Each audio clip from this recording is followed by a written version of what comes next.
Week 5 of the fantasy baseball season. Here's a few pitchers I look to buy and trade for this week. First pitcher, Aaron Nola of the Philadelphia Phillies. Aaron Nola, the last couple of years, numbers haven't been that great for Aaron Nola. And so far this season, he's off to a slow start as well.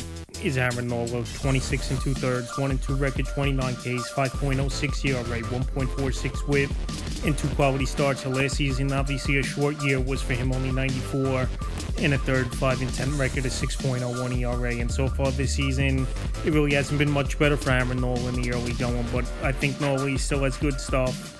He just got to get his control down a little bit and hit his spots a little better as well.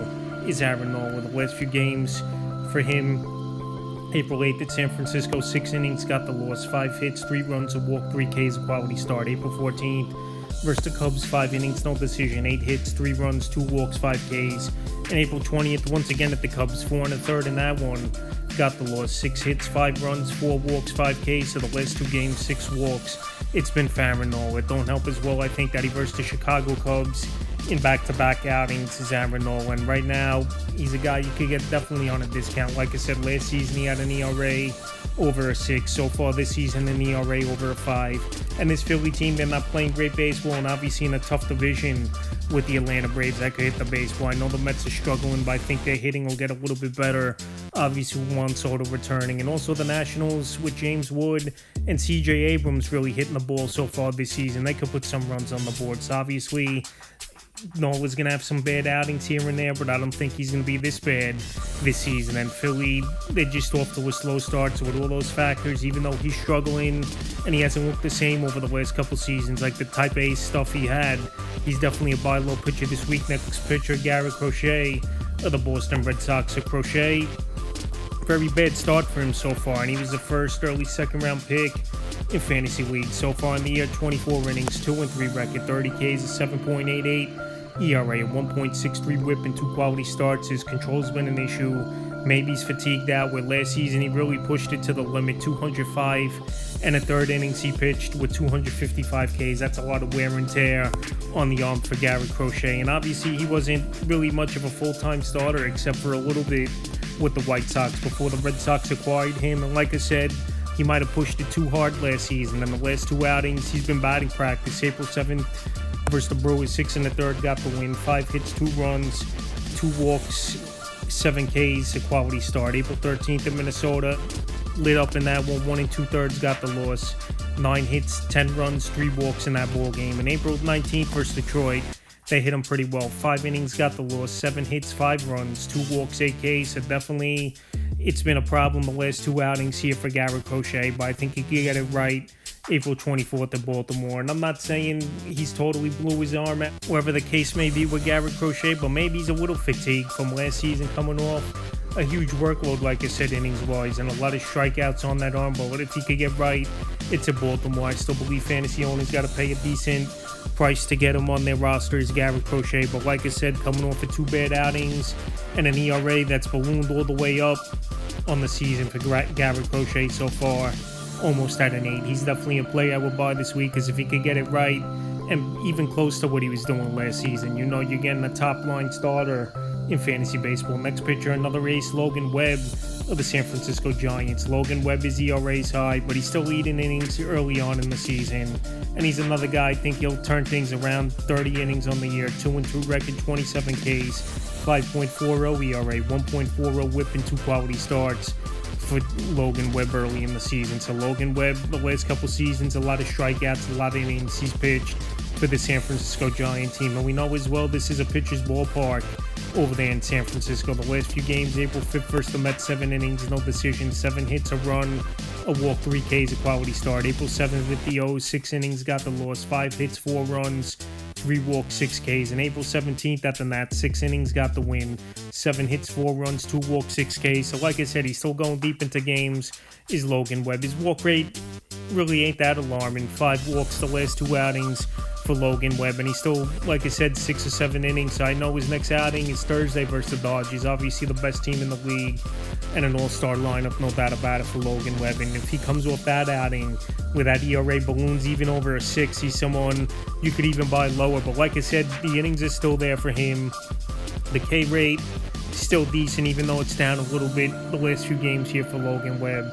But like I said, he's not kicked it into gear yet, and definitely a player I would buy low this week, and I think you could get him on a little bit of a discount early on in the season. Next pitcher, Andrew Abbott of the Cincinnati Reds. Andrew Abbott last season, it was a great year for Abbott, but so far this year, he's not even come close to duplicating what he did last season. 24 2/3, 0-2 record, 15 Ks, a 5.84 ERA, 1.74 WHIP, and only a quality start. So Abbott, he's even been dropped in 8% of fantasy leagues, but I think it's too early to drop a talent like Andrew Abbott off your roster. Like I said, last season's have an ERA under a 3, where you're playing your home games in that bandbox over there in Cincinnati is obviously impressive. But the alarming thing with him, I'll say, is versus a weak-hitting Miami Marlin team and a mediocre to weak-hitting Minnesota Twin team.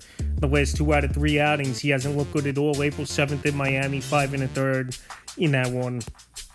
No decision, 6 hits, 2 runs, 2 walks, 2 Ks in that one. April 12th, he got rocked versus the Angels, 3 innings, got the loss. 8 hits, 7 runs, 2 walks, a strikeout.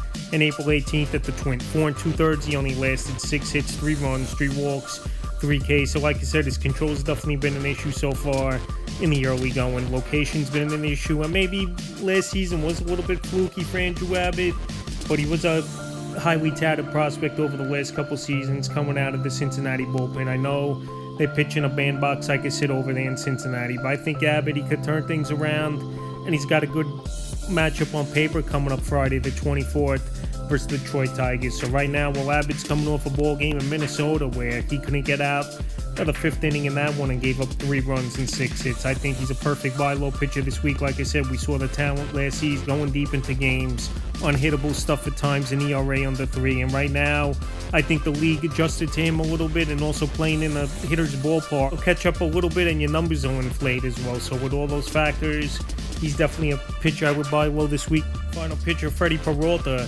of the New York Mets. So far, it's been a mediocre start for Peralta. 26 2/3, 1-2 record, 28 Ks, 4.05 ERA, 1.09 WHIP in a quality starts. He's definitely not going deep into games as Freddie Peralta. After that 5th inning, he's been in trouble at times so far this season, but the K rate I like, over a strikeout per inning, just a little bit over that. ERA, yeah, it's a 4.05. I know last season 2.70, but he's still adjusting with his new team.